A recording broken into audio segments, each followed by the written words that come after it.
Some people simply work best under the stress of a demanding, even abusive boss, and, for those of whom this rings true, you just might be a psychopath.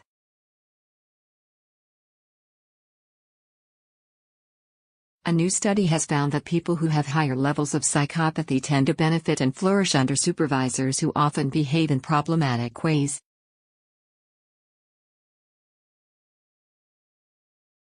Researchers say the findings highlight a troubling trend in the workforce, in which those better at coping with abusive bosses have a better shot at success compared to those who don't, thus perpetuating the cycle of negativity.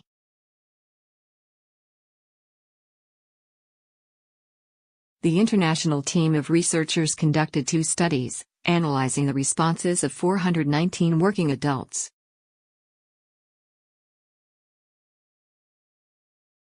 Respondents were also assessed for varying levels of psychopathy.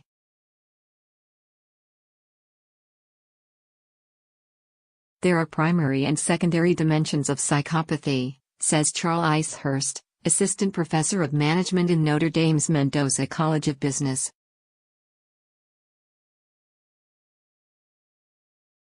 Both consist of high levels of antisocial behavior. However, people who score high in primary psychopathy lack empathy and are cool-headed and fearless.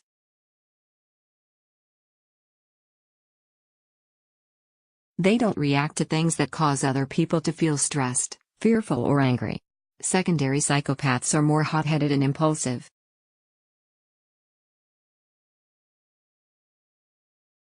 In the first study, they asked participants to react to profiles of managers depicted as either constructive or abusive.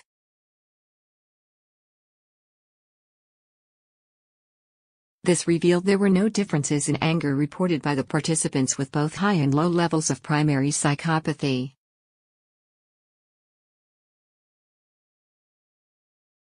But, those higher in primary psychopathy noted happier feelings associated with the thought of working for an abusive boss.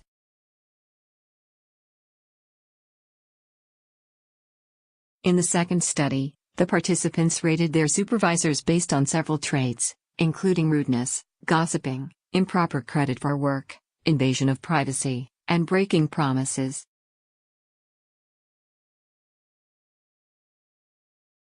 In similar results to the first test, those high in primary psychopathy reported feeling less angry, and more positive and engaged.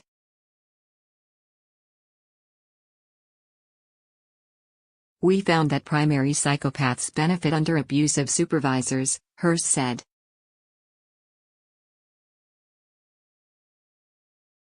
Relative to their peers low in primary psychopathy, they felt less anger and more engagement and positive emotions under abusive supervisors.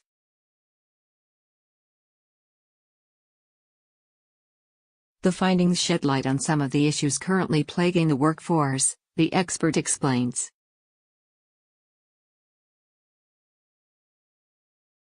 It may reward and retain exactly the kind of people who are likely to perpetuate abusive cultures, Hurst said.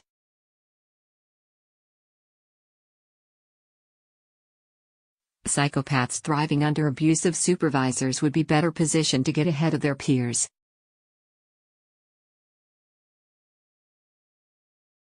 While some companies may see engagement as a sign of a healthy business, Hurst says the problem may be deeper.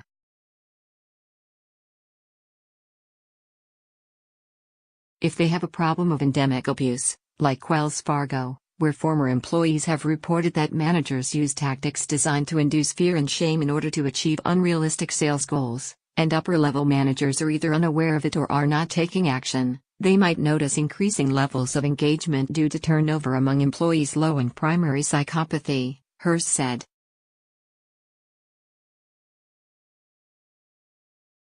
At the extreme, they could engage the workforce of psychopaths.